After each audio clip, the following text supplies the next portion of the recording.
You cannot know how much I searched for a gift to bring you. Nothing seemed right. What is the point of offering gold to a gold mine or water to the ocean? Anything I thought of was like carrying spices to the east. There was no use in giving you my heart and soul because you already own them. So I have brought you a mirror. Look at yourself and remember me. Rumi. The awakening of the soul often begins not with thunder, not with fireworks, but with the gentle unveiling of a truth that has always been present. And here, in Rumi's words, you are faced with one such unveiling. He says, I bring you a mirror, not gold, not water, not treasures, but a mirror. Why a mirror?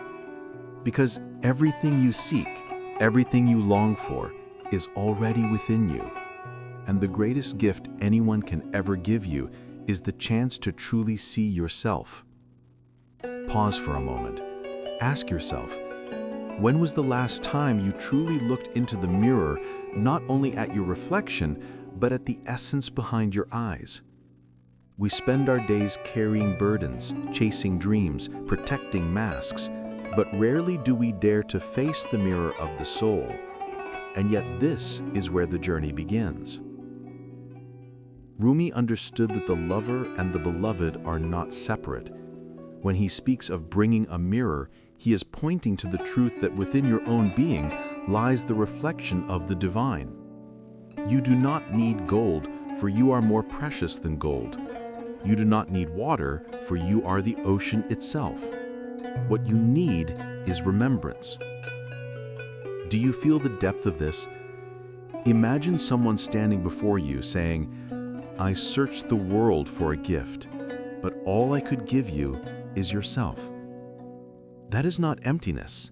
That is fullness. That is the heart of love, returning you to yourself, to the place where the divine breathes within you. But why is this so difficult for us?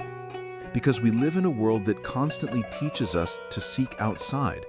Success is measured by what you acquire, beauty by how others see you, worth by what you achieve. And so when someone says to you, look in the mirror, it feels almost too simple, almost disappointing. Yet the Sufi path has always been this, simple but never easy. Yunus Emre once sang, I sought everywhere for the friend, but found him within myself. Do you hear the echo of Rumi's mirror here? The friend, the beloved, the source, it is not far. It is not hidden in some distant mountain. It is present in your own breath, in the beating of your own heart. To recognize this is to receive the greatest gift. Now let us speak of gifts. You know how it feels when someone gives you something truly meaningful, not because of its material value, but because it speaks to your soul. That gift stays with you. That gift changes you. Rumi says, I bring you a mirror. That mirror is both a challenge and a blessing, because when you look into it, you cannot escape. You see your light, but also your shadows. You see your longing, but also your fears.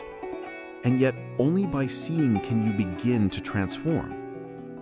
Think of the story of the dervish who went to his master and said, I am lost. I cannot find the way.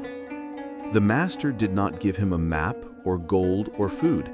He simply pointed him to a still pond and said, look.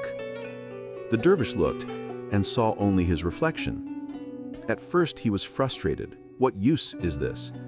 But then as he continued to look, he saw beyond his surface. He saw his hunger, his restlessness, his yearning, and slowly he recognized the spark of the beloved shining within. That moment changed his life. This is the gift of the mirror. You too are being handed a mirror right now. The question is, do you dare to look? Do you dare to see not only who you think you are, but who you truly are? Modern life makes it easy to avoid this. You can fill your days with noise, scrolling, working, running, endlessly consuming. The mirror waits, but you pass it by.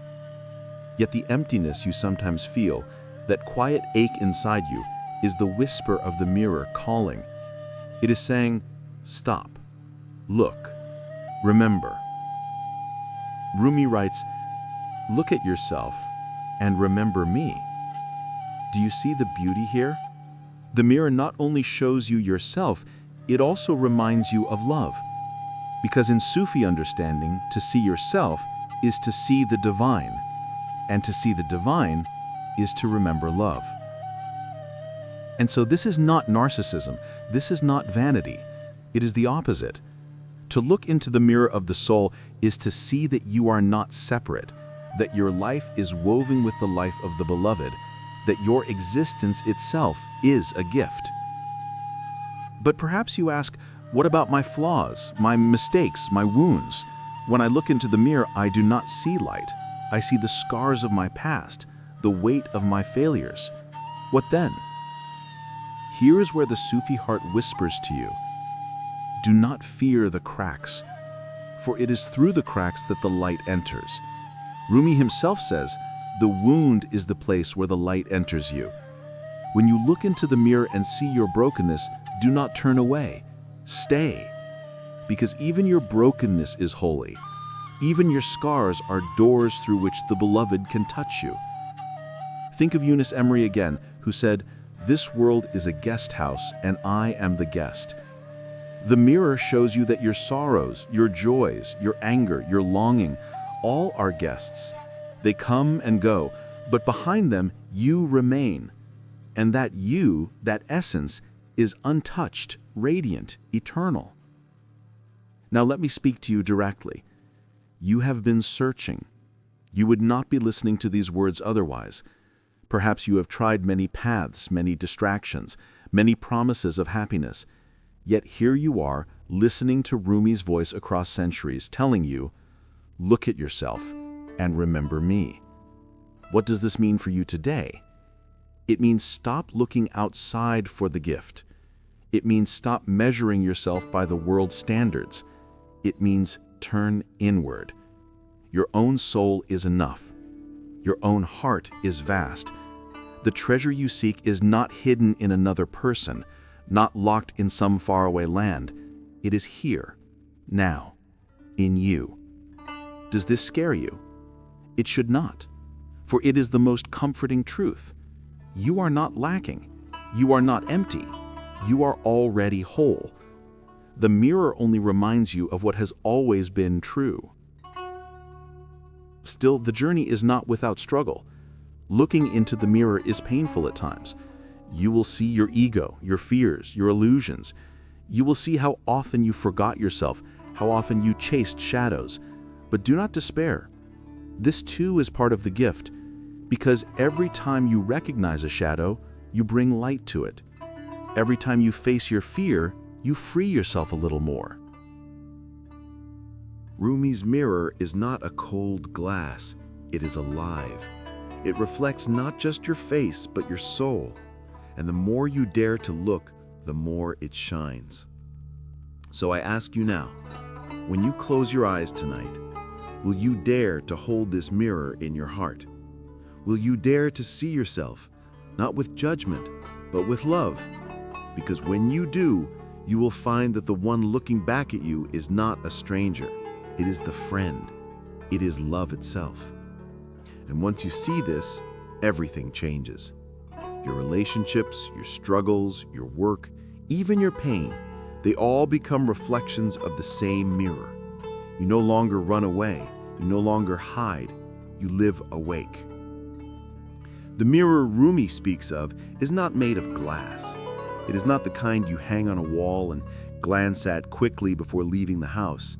No, this mirror is woven from silence, from remembrance, from the breath of God that dwells within you.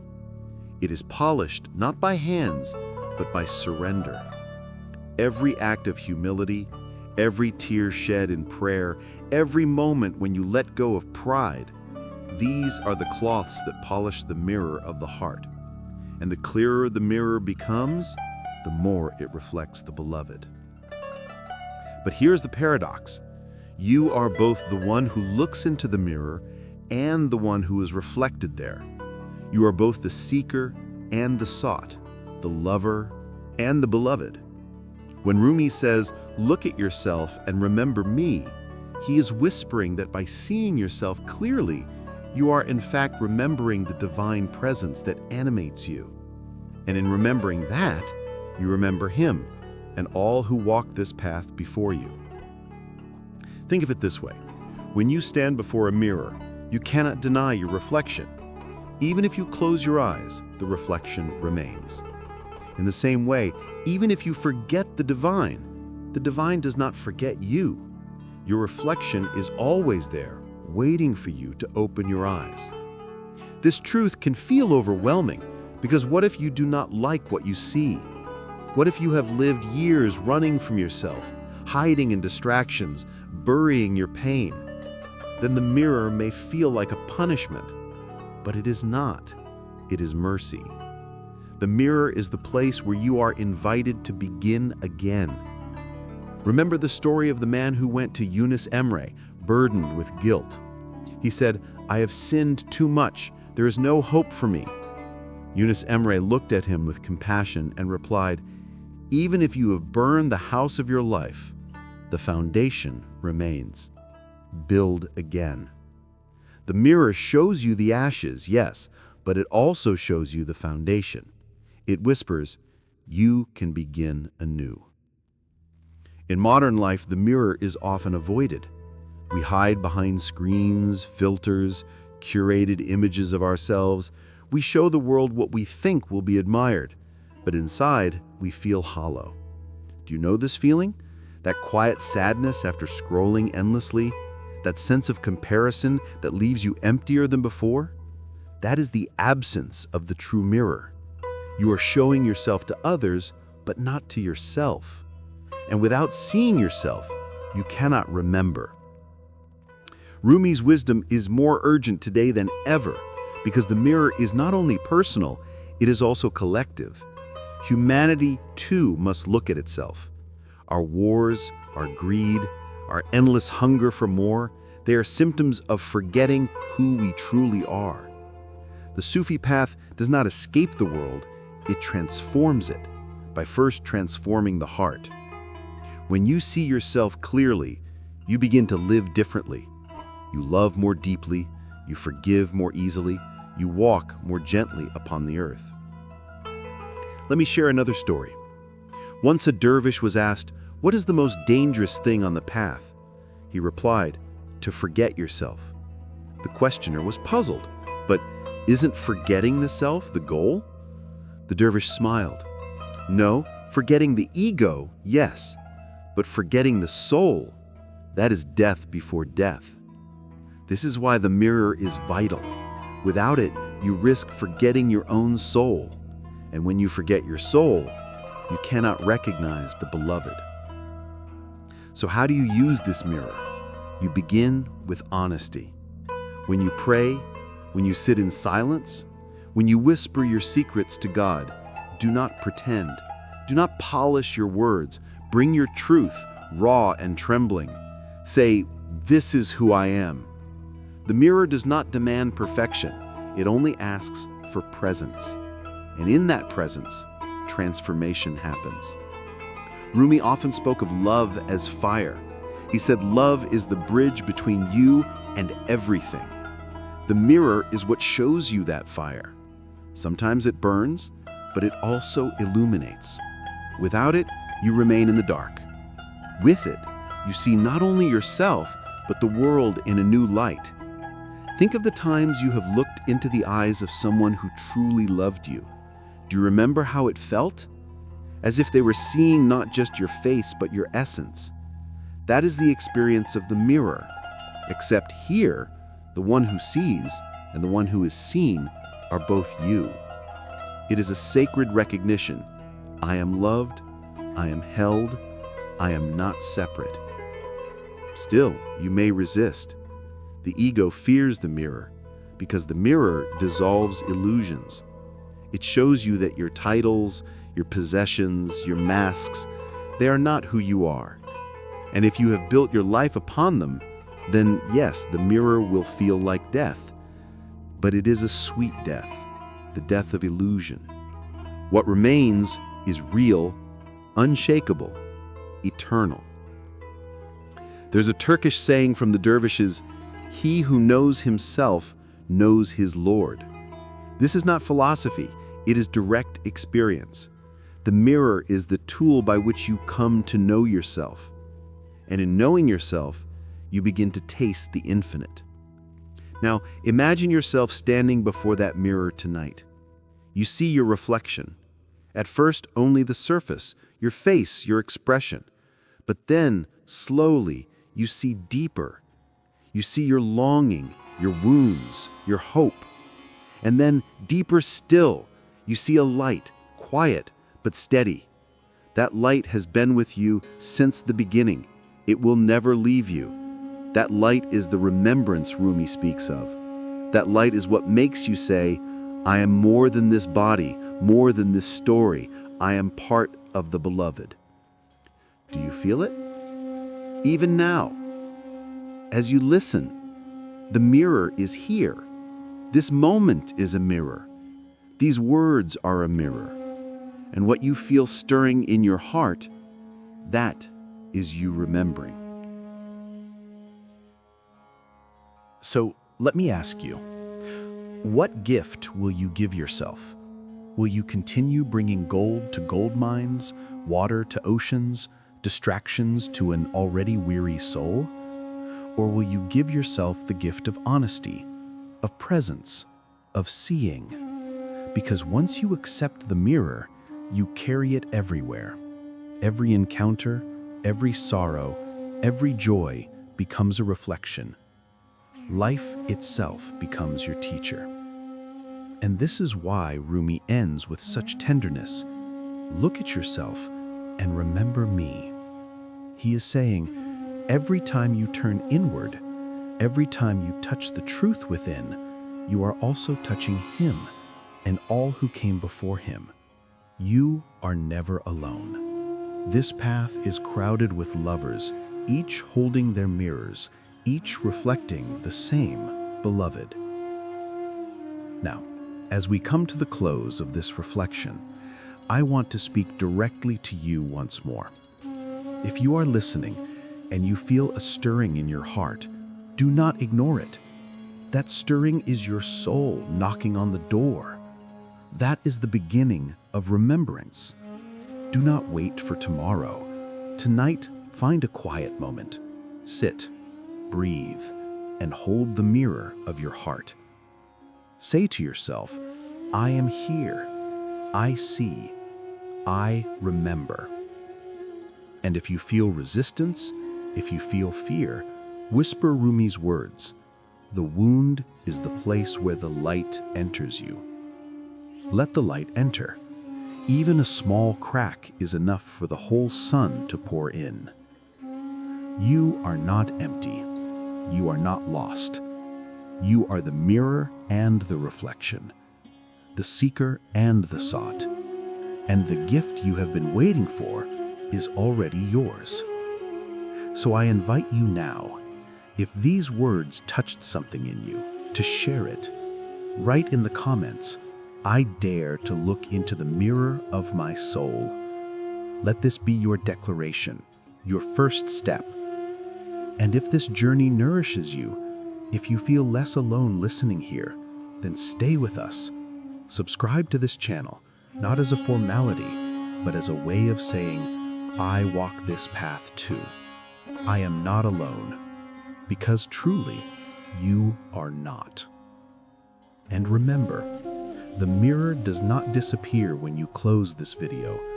It remains with you, shining quietly within your chest, waiting for you to look again and again. Each time you do, you will find not emptiness, but fullness, not despair, but love. So go now with peace. Carry your mirror, look often, remember, and know that you are seen, you are loved, you are part of the endless dance of the beloved. Now, let me take you even deeper into this journey. Because the mirror is not only a symbol, it is a living companion on your path. The question is not whether you will face it, but how you will face it. Will you avoid it in fear, or will you bow before it in humility? There was once a seeker who went to a wise master and said, "Show me the face of God." The master handed him a polished mirror and said, "Look." The seeker grew angry. "I came here for truth, not for games." But the master only smiled and said, "The truth is never far. You carry it in your own reflection."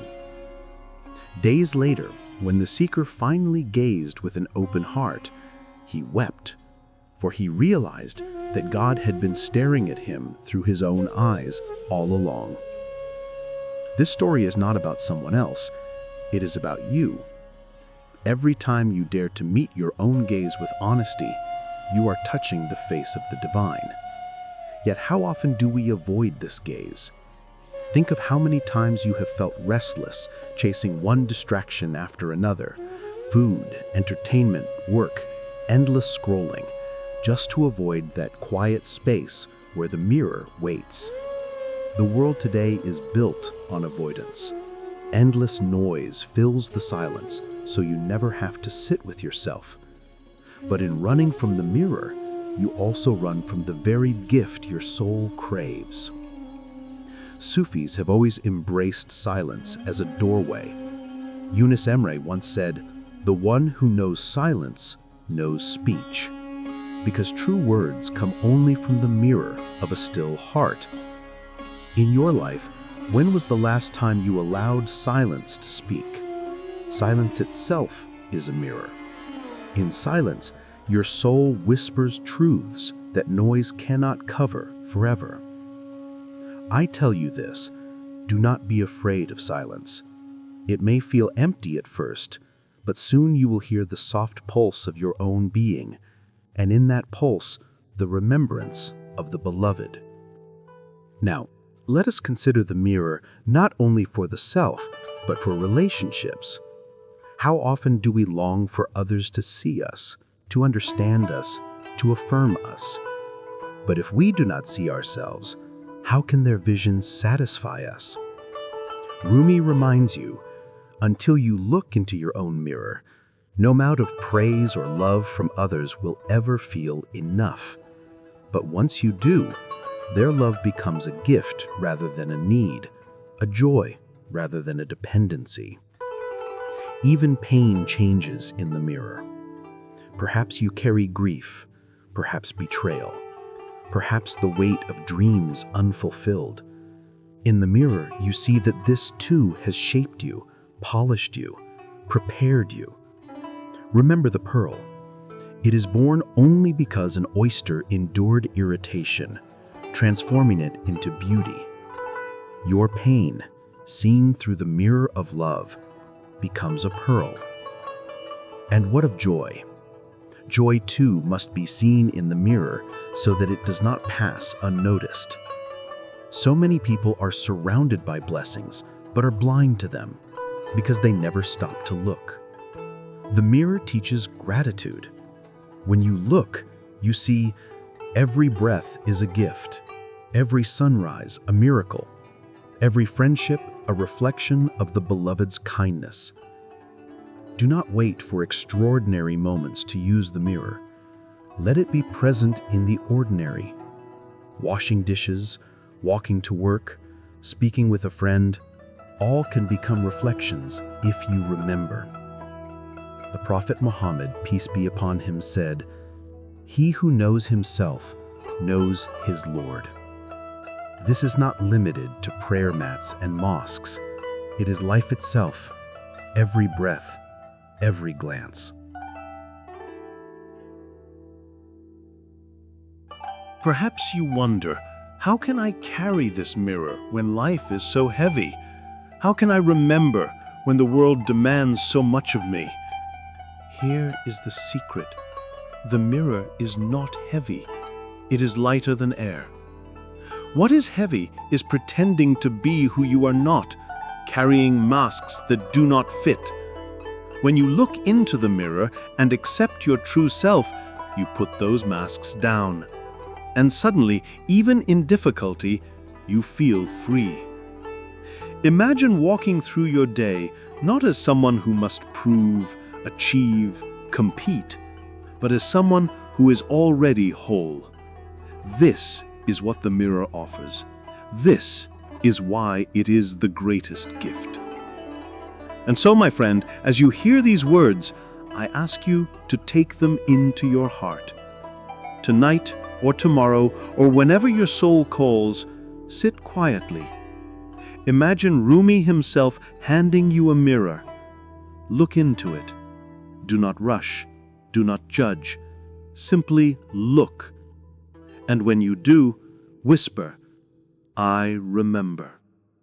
Because that is all remembrance is, returning again and again to the truth of who you are.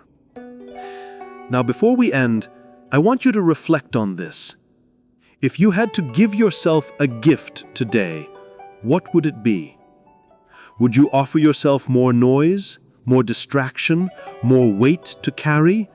Or will you offer yourself the mirror and the courage to look? Write it down. Share it with others. In the comments, declare your choice. Say, I choose to see myself. This is more than words, it is the beginning of transformation. And if this message has touched you, if it has opened even a small window in your heart, then know that you are not alone. Walk with us, subscribe, not for numbers, but as a sign that you are part of this circle of remembrance. Because this path is never walked in isolation. There are thousands of hearts like yours, longing, searching, remembering. Together, we carry the mirror. Together, we reflect the beloved. So take this gift, look, remember, and know that even in your darkest night, you are never without light. The mirror shines, and in its reflection, you are always enough.